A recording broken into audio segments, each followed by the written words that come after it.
I'm going to start the event this morning with our first speaker, Dr. Norman Schwartz. Dr. Schwartz is an integrative functional medicine specialist with extensive experience in treating complex chronic and medical problems.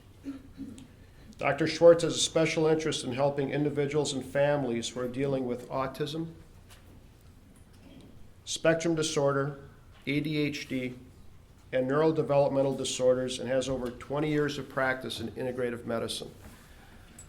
I really want you to appreciate the number of years of integrative medicine we have at this event. There are people who have been doing this type of practice for over 25 years that are here today. Bob Waters is here, who actually taught me many things that I have known. Norm Schwartz is here. These are truly pioneers in the world of integrative medicine, and we're very lucky to have them here today. Norm is going to be talking about the wisdom of food. Please welcome Norman Schwartz. Okay, welcome everybody. It's really exciting to be here again, and we're really happy to see everybody and hope you'll learn a lot today. And I just want to start by seconding Dr. Moressa's acknowledgement of MD Custom, especially John Milkowski. John has been a real inspiration and leadership to us. As you may know, doctors have almost no business sense. So John has really helped us get organized. And Dr. Rigg, who was right there, but she's going, but she has been a whiz at getting the media out there and letting everyone know about the event and helping us organize.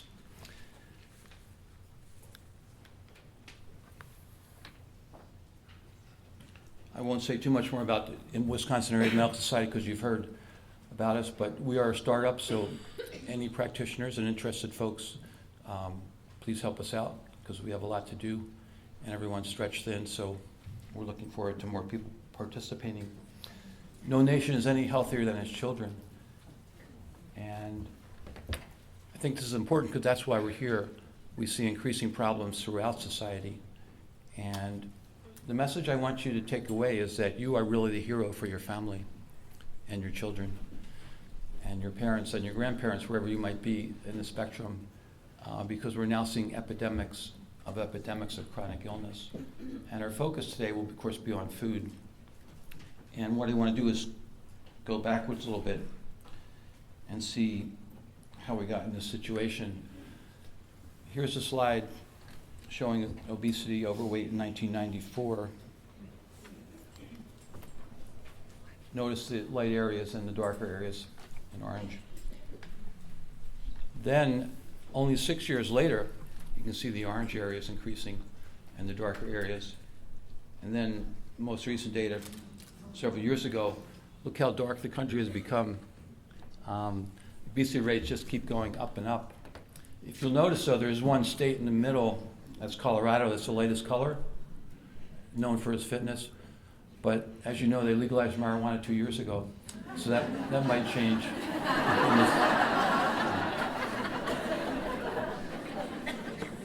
So we'll see. How do we get here? Well, you can see up there our modern living. Notice the artificial sweeteners in the cola, the MSG burger, the genetically modified corn on the top, and then the Super Size Me. That's a great movie if any of you have missed it. Morgan Spurlock was his name. He decided to do an experiment and just eat fast food, breakfast, lunch, and dinner. And if they said Super Size Me, I can't walk away from the microphone. All right. He just ate fast food, breakfast, lunch, and dinner. And if they said, supersize me, he said yes.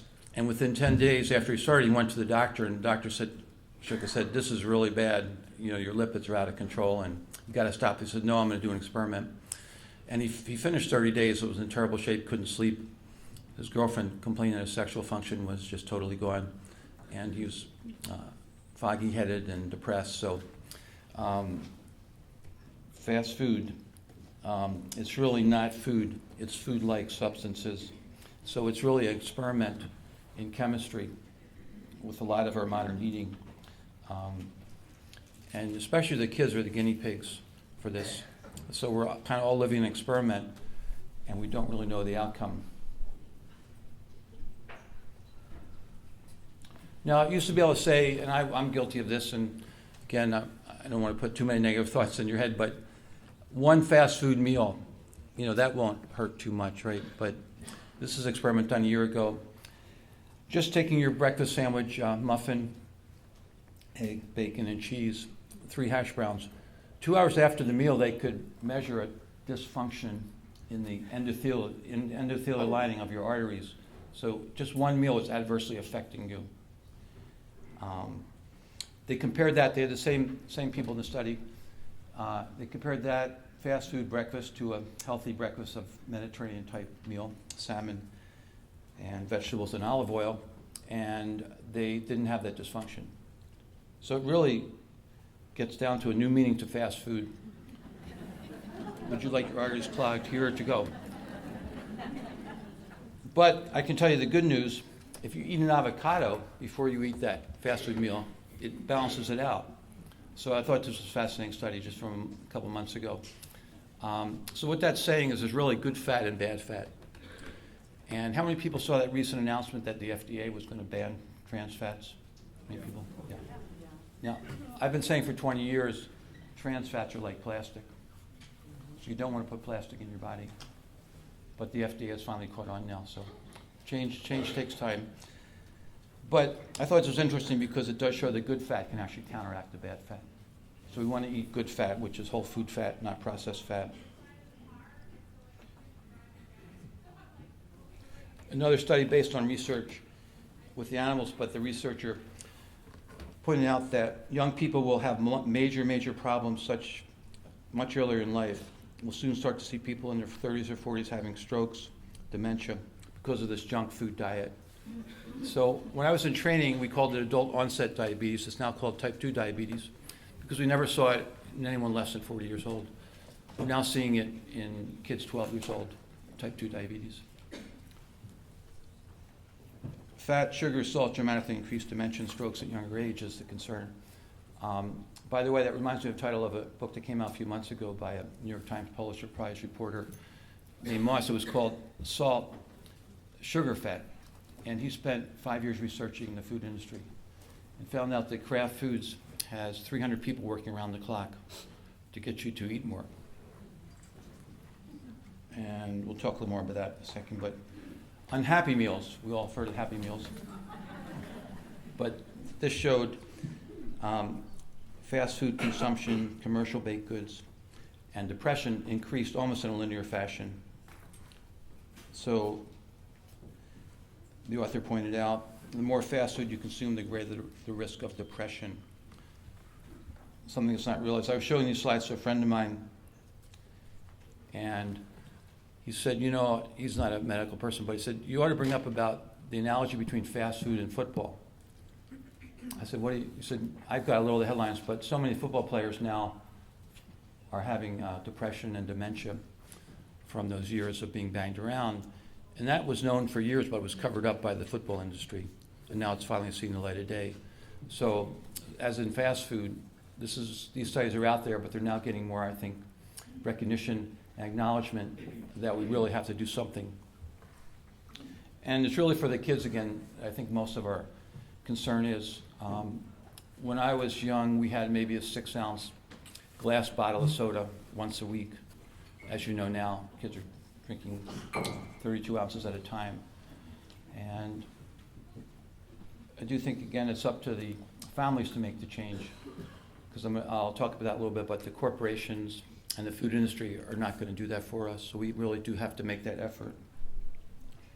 Another study showed that with the trans fats, which hopefully will be out of our food supply before too long, it increased depression, and olive oil type fats decreased depression. So it's really a critical factor across the spectrum from mental health to physical health about the quality of fat in our food. Another study, happiness. So it's not just not eating fast food, it's what you do eat, and the vegetables had almost a dose-response relationship to happiness. So eat, sorry? Oh, all right. I'll go closer.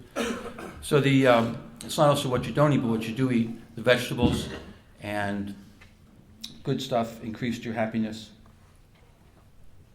And the author said, the study has shown the need for high levels of fruit and vegetables consumption for mental health. Not merely for physical health, I have decided it is prudent to eat more fruit and vegetables. I am keen to stay cheery. You can see that was a British author in that study. Now this one is an example of medical jargon. How vegetables make the meal, the hedonic and heroic impact on perceptions of the meal and the preparer. Does anyone know what this means? I wasn't sure either, so I had to go back to the dictionary. But here was the takeaway. It was an interesting study. They had independent observers rate the personality of the people preparing meals with and without vegetables. Okay, so this is what they found. Vegetables can play a powerful role in increasing the overall enjoyment of the meal. The addition of vegetables increased the positive response by making the meal more complete, more loving, more tasty, prepared with more effort and thought. The vegetable preparing mothers were rated as more loving, thoughtful, less boorish or selfish. See what vegetables will do for you? And then the comment was, if parents knew that simply by adding vegetables to the plate could make the main course taste better, hedonic, and could increase their own heroic appeal, maybe they'd be inspired to serve vegetables. So lots of good stuff. I was intrigued. I came across this ancient wisdom as far as food. I thought this was intriguing from an ancient Egyptian hieroglyph. 1/4 of what you eat keeps you alive. The other 3/4 keeps your doctor alive. So I guess sad to say things might not have changed that much. Hippocrates, let food be your medicine and thy medicine be thy food. So I think I heard that one very well said. Ayurvedic medicine of India. When diet is wrong, medicine is of no use. When diet is correct, medicine is of no need. So that's really a profound statement. No disease that can be treated by diet should be treated by any other means.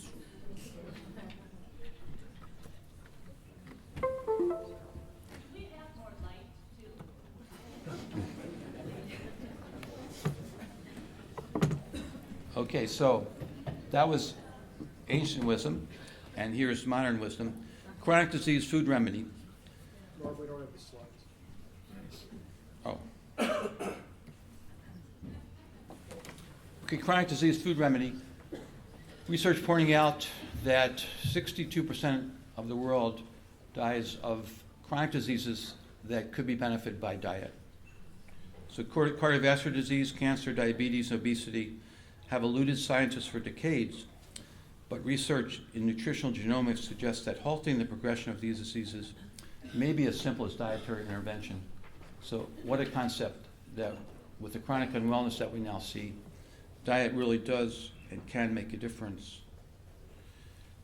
I came across this website I hadn't seen before, Eat to Beat Cancer. These are all the foods that prevent cancer. So I'd like to see by a show of hands how many people have eaten artichokes in the past week? Brussels sprouts? All right. This is an educated, enlightened group today, so that's great. Collard greens? Okay. Well, you can go through the list. A lot of foods that are cancer preventative. These are herbs and spices, from basil to turmeric. Fruits. Mushrooms. Don't forget your mushrooms. Many varieties that support health. And then the good news is we can enjoy cocoa, coffee, and red wine and be healthy. So that's the takeaway from today.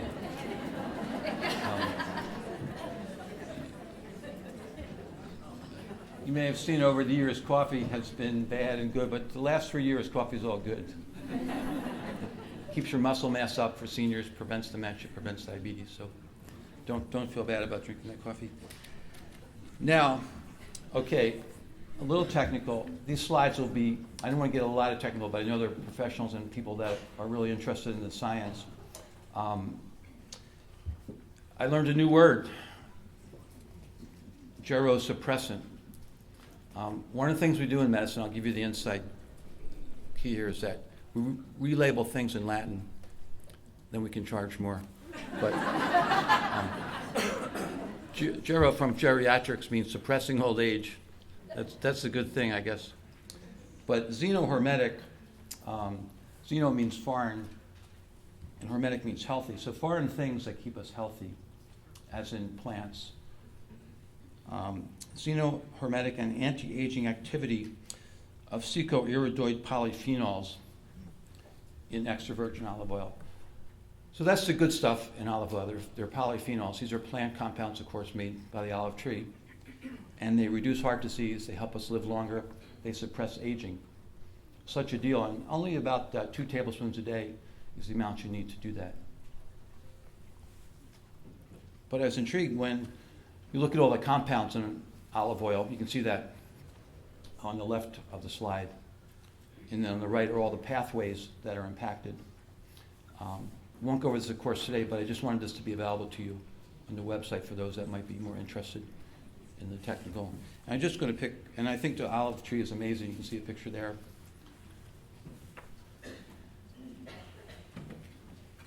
Then green tea.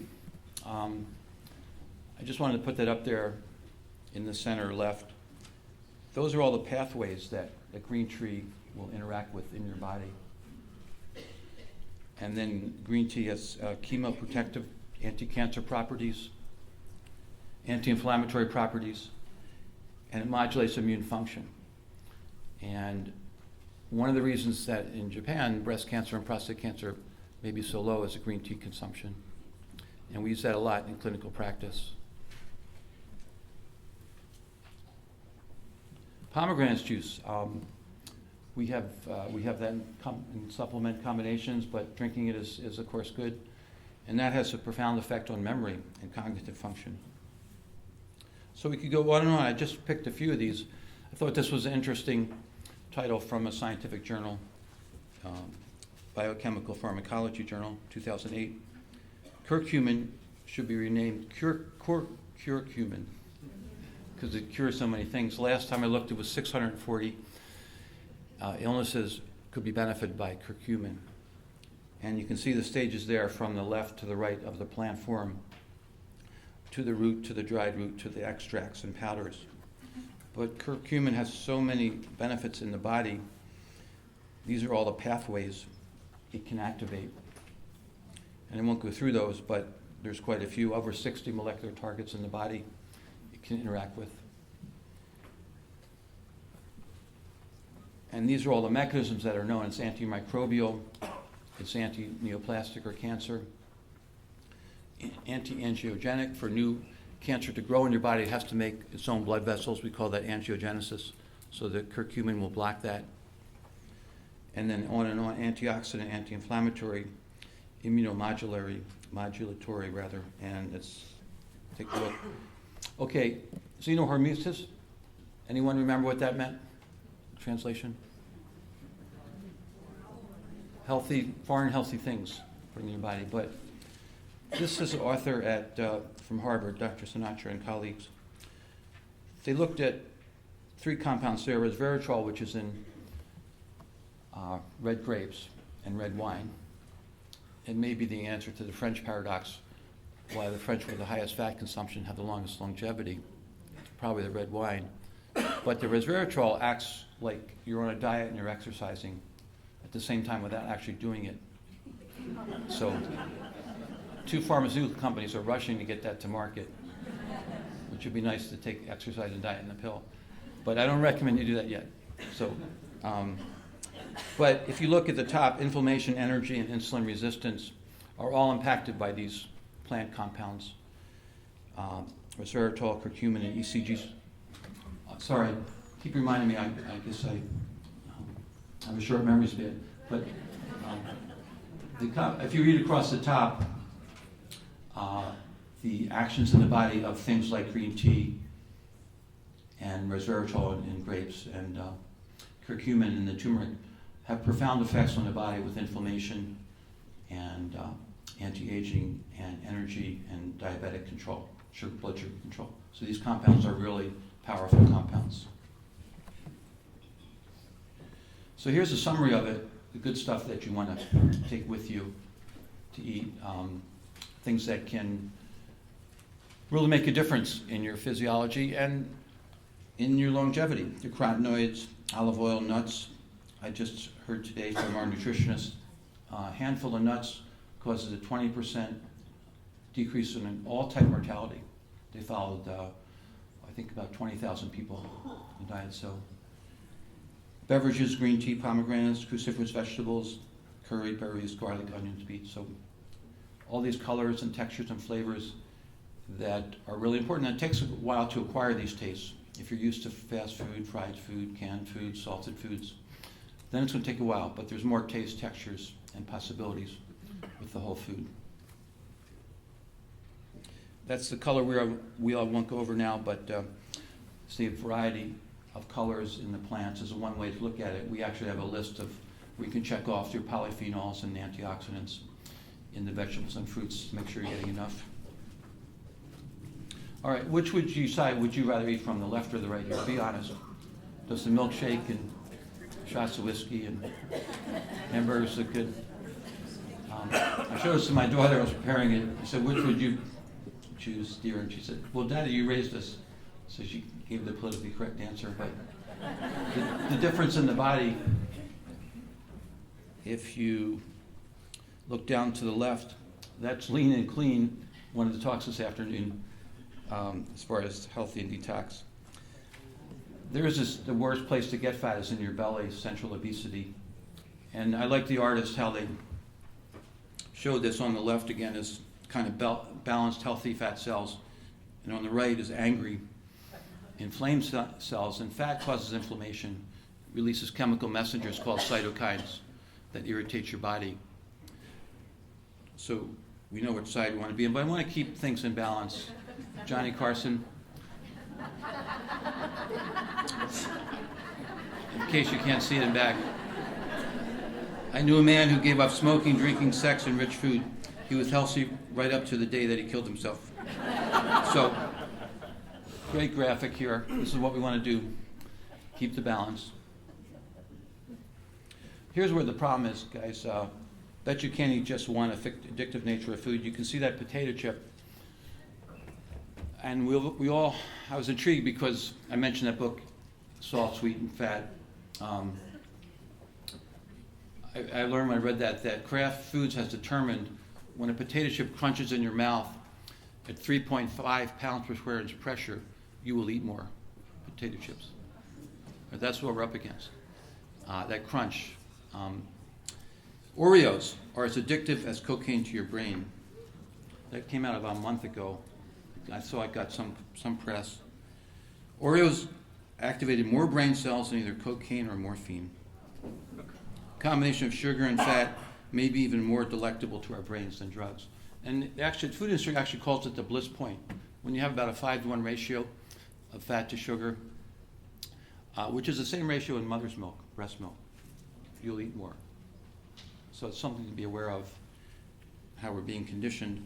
But here's really amazing. I double-checked these figures. I did not believe them at first. If you take a 1-pound bag of potato chips, which is a large bag, that's got 2,400 calories. To get that equal amount of calories, you'd have to eat a pound of cottage cheese, 2 pounds of cantaloupe, 1 pound of apples, 1 pound of tofu, 1 pound of kale. We're not there yet. 2 pounds of celery, 1 pound of lettuce, 1 pound of carrots, 1 pound of papaya. Still not there yet. Add another pound of onions and cucumbers, and you get to that 2,250 calories. So this is what we're dealing with, folks. You got to have the awareness and understand we now have a, nutrient-poor and calorie-dense diet, which is not natural. Okay, quiz. Today, a teenager has a 1 in 3 chance of being diabetic by the time they're 40 years old. 1 in 12 or 1 in 15 chance? Anyone? 1 in 3, yes, that's correct, by 40 years old. Just quickly, this was study done in the UK, they seem to have more awareness in studies, but they took diabetic, type 2 diabetic people, put them in the hospital, put them on a really hard to follow diet, but it was a high glycemic, low calories. 100% improved their diabetes, type 2 diabetes. And then 2/3 were able to keep that up when they got out of the hospital. So diet really is a cure. 8 weeks of calorie restriction cured the diabetes. ADHD, we deal a lot with it.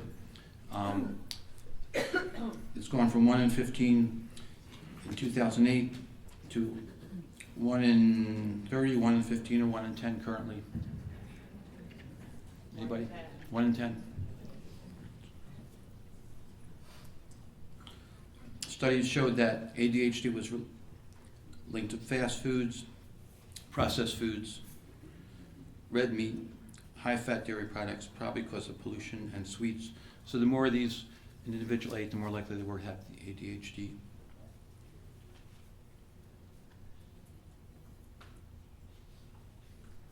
And this is a hard to do study, but done in Lancet, one of the more prestigious journals in Britain.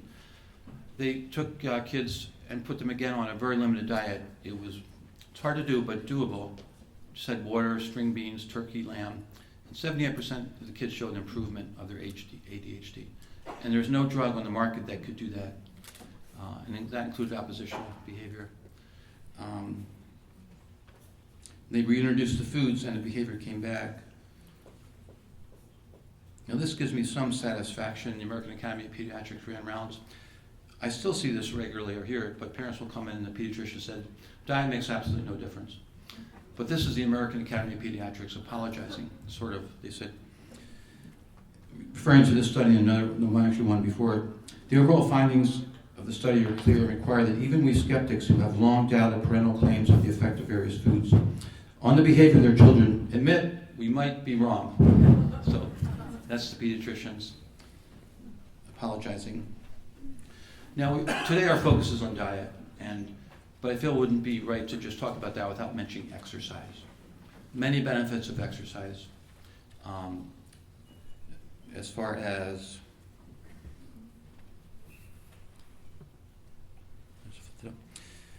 obviously burning calories increases our feel-good hormones, so that's a good addiction to exercise.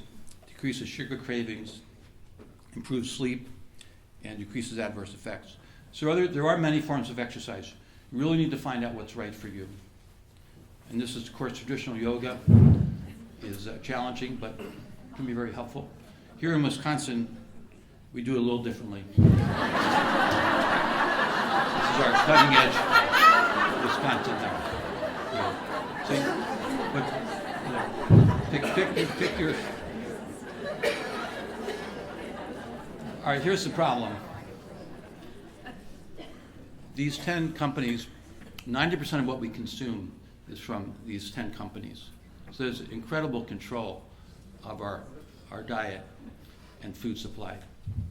So this is, the takeaway is companies are not going to care about your family and how we're being disconnected from our food supply, from nature, is really the concern. And I think that speaks for itself. The EPA, Environmental Protection Agency, has done a pretty poor job. The last person, or the most recent head of it, admitted that. But like in BPA, the bisphenols, they use studies from the industry to say that BPA was safe, which is, I think, pretty ridiculous. Our own Milwaukee Sentinel had a great series on this a few years ago. And that famous journal, The Onion, started out in Madison, now moved to New York, but they said the Environmental Protection Agency was going to remove the E and the P from their name because they're not environmental, they're not protecting anything. They're just going to call themselves the agency. So.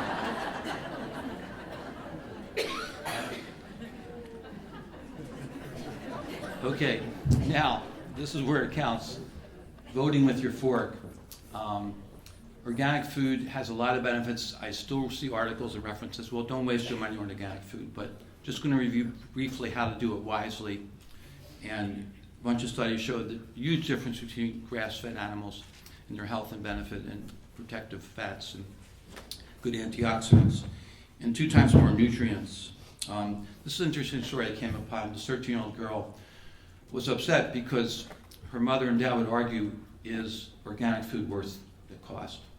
And she actually went on to publish a research paper. She was determined to find the answer, so she went online and did some preliminary background, and then she approached a local researcher to actually do the research and answer that question.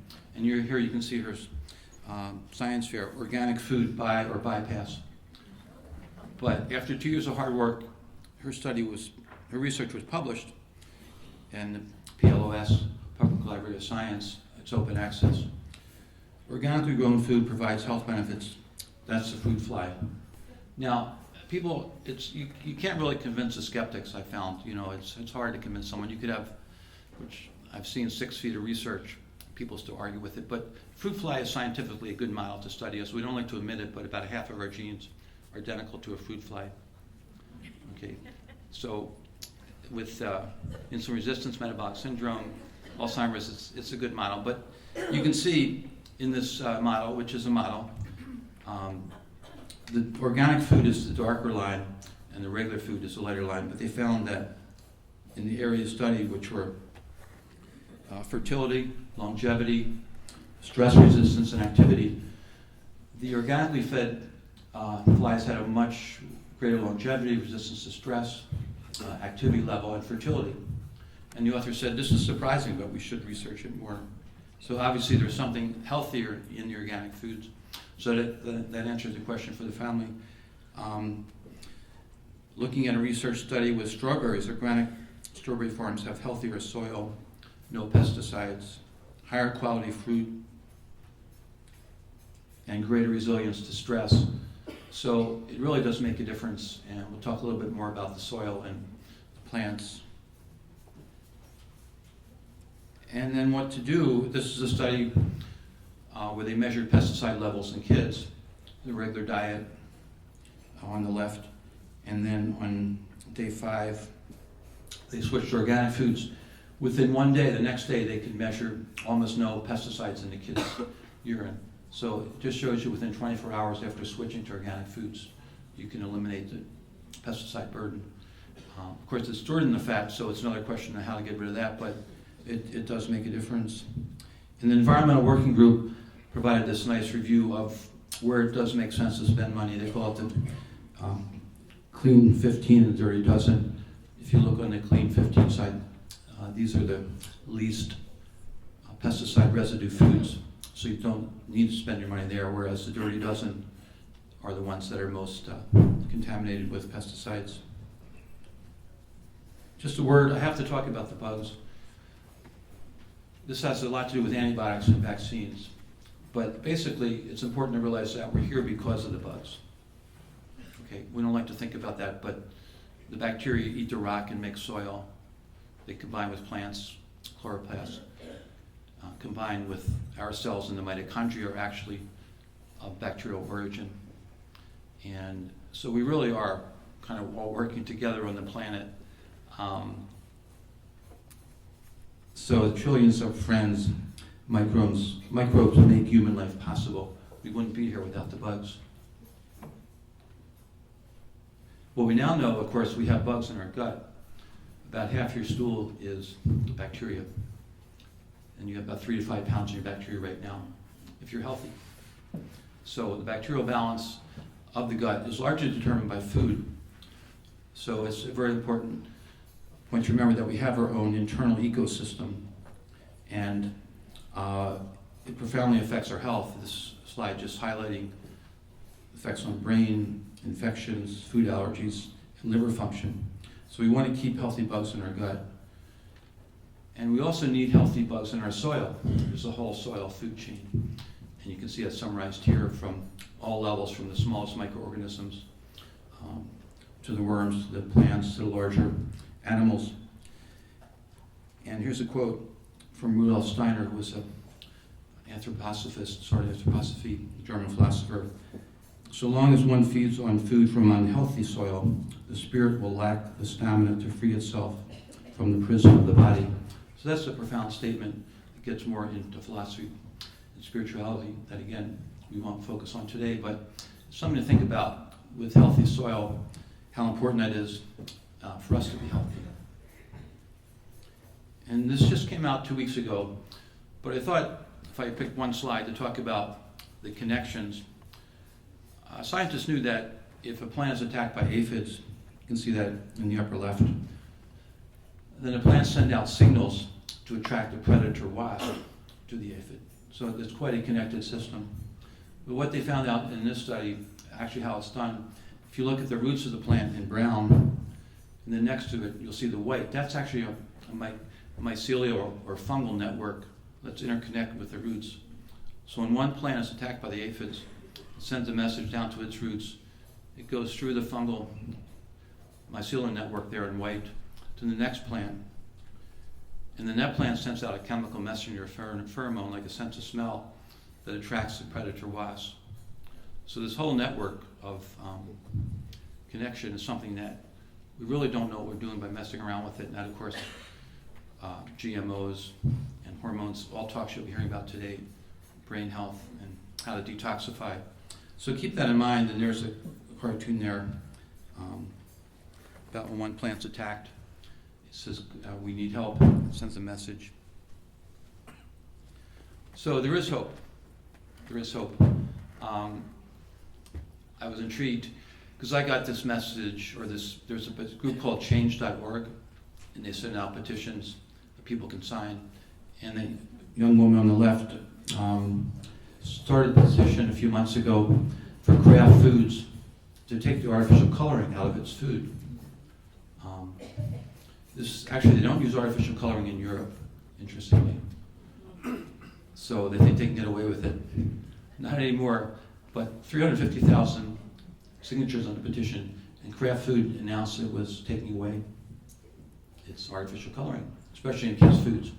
And of course they said that, oh, this had nothing to do with the petition.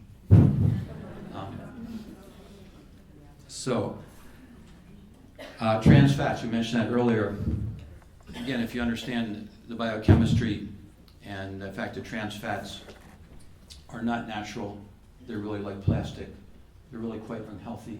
How do they ever get into our food supply? And the answer is that it increases the shelf life. So for a little bit longer shelf life, you really sacrifice the health of 2 generations. It's kind of like fructose corn syrup. For a few cents less cost, it's really adversely impacted the health of 2 generations now. But I think fructose might be the next thing to be eliminated. So I was glad to see that. That headline from the FDA decision, put down that donut, FDA takes on trans fats. I thought, wow, this is really great. FDA is getting involved, and I think change takes time. I always mention how long did it take for women to get the right to vote? Quite a few years. I just read that Abraham Lincoln was the first president who supported women's right to vote in the 1860s. So, it's hard not to be discouraged when we know these things and we're trying to get the word out. But it's happening. And I think, again, we're choosing with our food choices. And the industry will pay attention. When they see people making better choices, the foods will be there. So as I look at it, the perspective I like is from Carl Sagan. He's an astrophysicist who passed away a few years ago, but he did a lot of public speaking and education. And his quote was, "A new consciousness is developing that sees the earth as a single organism and recognizes that an organism at war with itself is doomed." So when we look at the food chain, we're really connecting it to the whole planet, to the bugs on the planet, to the soil on the planet. So it's hard to separate, our connection to the web of life. And this cover from Scientific American, Crossroads for Planet Earth, pointing out that we only have about 40 more years before the planet's ecosystems may become unstable. This wasn't a really gloom and doom, but it's just kind of a wake-up call, because if you think about it, the reason nature works is because it's so interconnected, and that's where its stability comes from, is all the interconnections. As opposed to humans, when humans make something, the more complex it is, the more likely it is to break down. But in the natural systems, they're so interconnected and interdependent that they can take a lot of abuse, we call it resilience, before they break down. So that's really what we're dealing with too, is the health of the planet, along with the health of ourselves. And it's up to us to be the heroes for our family to make those decisions. And I was intrigued because I came across this book by Paul Hawken called Blessed Unrest. He wrote a book before this, Natural Capital, that talked about how the earth should be looked at as a resource in capitalism. But Blessed Unrest was intriguing because he did an internet search and he came up with 3.8 million organizations that have apparently arisen spontaneously without any hierarchical structure. They've just formed. In Milwaukee, we have like Victory Gardens and Urban Ecology Center, groups like Greenpeace, World Wildlife Foundation, Wisconsin Integrative Medical Society. These have just kind of sprung up from the ground without any central control. So he called these groups the immune system of the planet. I think that's a great message for us to take away, that each individually we're acting like the immune system of the planet, that we can protect it and make it more resilient for our families, especially our children. So thanks you very much for your attention. I'd like to just close with the thought that together we know enough to mitigate, remediate, and prevent the epidemics of chronic illness and lack of wellness. If not now, when? Thanks for your attention.